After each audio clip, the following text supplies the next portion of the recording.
দুনিয়ায় সব দুনিয়ার মহব্বতে তোমাকে ঘিরে রেখেছে।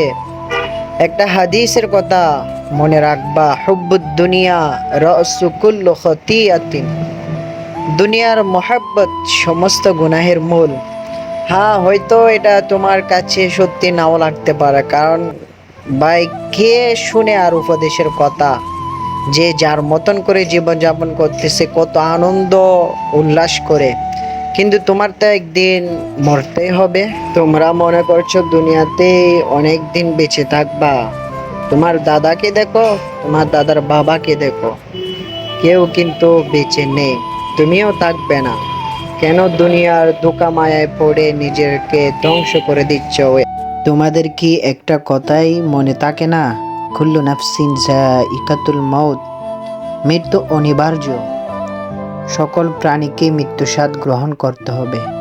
ভাই, তুমি আমি সবাই চলে যাব, কিন্তু আমাদের নেক আমলগুলোই আমাদেরকে বাঁচাতে পারে। সেই জন্য রবের পথে ফিরে আসো ভাই। দুনিয়ার রং তামাশা থেকে চলে আসো ভাই। করতেছো করো, সমস্যা নাই। তোমার যা মন চায় তুমি করতেছো করো। নামাজটা কেন বাদ দিলা ভাই? নামাজটাকে রুটিন করে নাও। এই নামাজে তোমার নাজাতের উছিল হতে পারে। তোমার নিজের মনকে তুমি জিজ্ঞাসা করো, তুমি যে সময়টুকু ব্যয় করতেছ, যে কাজে ব্যয় করতেছ, এই সময় এই কাজগুলো আমার মরণের পরে কাজে আসবে?